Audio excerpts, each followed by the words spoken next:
به نام خدا. توی این قسمت از آموزشمون میخوایم راجع به مبحث چگالی با هم دیگه صحبت کنیم. میخوایم یاد بگیریم که آیا درون جسم ما حفره وجود دارد یا ندارد.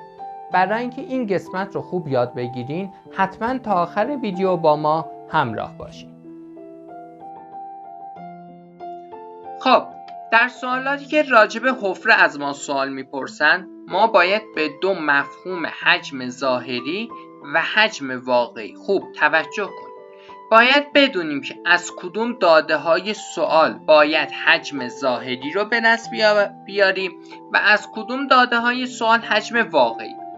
دانش آموزای عزیز، اگر روی سوال مستقیما مقدار حجم رو به ما بده یا ابعاد ظاهری جسم رو به ما بده تا ما بتونیم با استفاده از روابط ریاضی حجم اون جسم رو به دست بیاریم، اون حجمی که به دست اومده حجم ظاهری.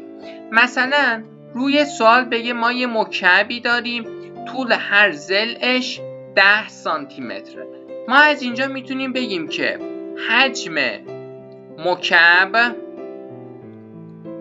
برابر است با 1 ضلع به توان 3. از اینجا حجم مکعب به دست میاد 10 به توان 3 سانتی متر مکعب یا به عبارتی بچه‌ها 1000 سانتی متر مکعب. خب اما حجم واقعی رو از کدوم قسمت به دست بیاریم؟ حجم واقعی رو تنها روشش استفاده از فرمول چگالی هستش. ما میدونیم که چگالی برابر است با جرم تقسیم بر حجم.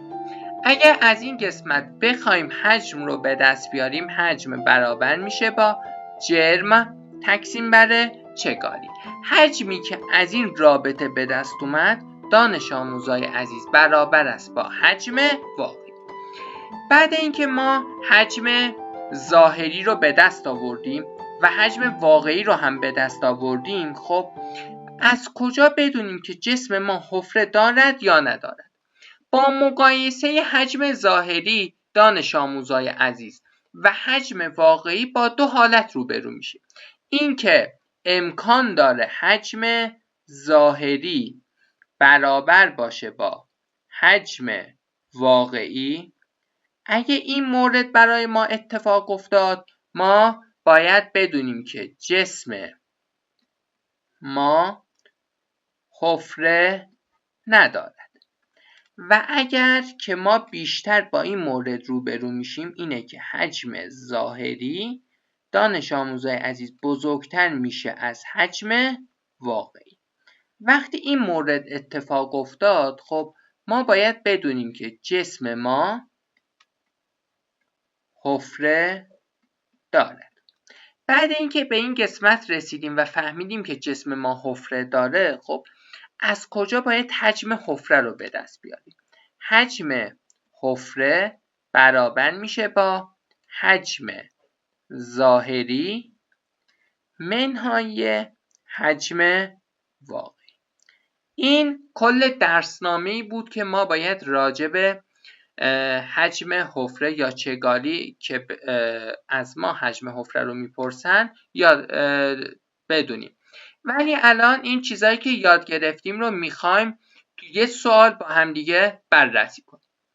توی این سوال گفته که طول هر ضلع مکعب فلزی 10 سانتی متر. پس طول هر ضلع مکعب رو به ما گفته که برابر است با 10 سانتی متر و گفته که جرم آن برابر است با 6 کیلوگرم. و تو ادامه به ما گفته که اگر چگالی فلز 8 گرم بر سانتی متر مکعب باشه، چگالی رو هم گفته 8 گرم بر سانتی متر مکعب. خب از ما پرسیده آیا جسم حفره دارد یا نه. گفته اگر مکعب حفره دارد حجم حفره را بیار. دانش آموزای عزیز ما گفتیم که حجمی که از روی اطلاعات سوال به دست میاد برابر حجم ظاهری میشه. پس از اینجا حجم ظاهری برابر میشه، چون که جسم ما مکعبه 1 ضلع به توان 3.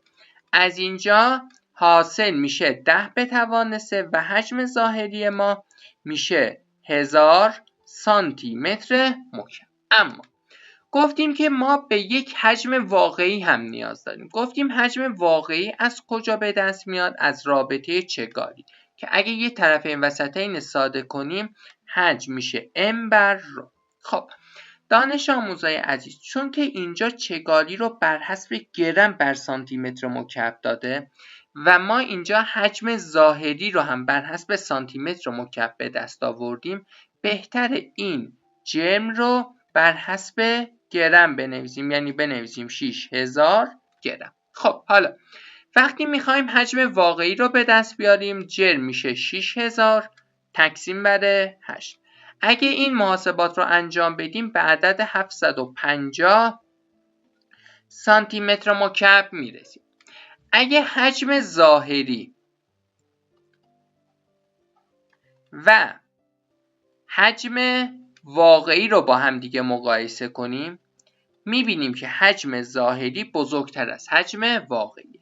پس نتیجه میگیریم که جسم حفره دارد. خب بعد اینکه فهمیدیم جسم حفره دارد، حجم حفره رو چجوری به دست بیاریم؟ گفتیم که حجم حفره برابر میشه با حجم ظاهری منهای حجم واقعی. خب از اینجا حجم حفره به دست میاد 1000 منهای 750 که جواب میشه 250 سانتی متر مکعب. خب یه مثال دیگه هم اینجا هستش. خب این مثال رو هم میتونین به عنوان تمرین خودتون حل کنین. اگه اشکالی داشتین حتما بپرسین.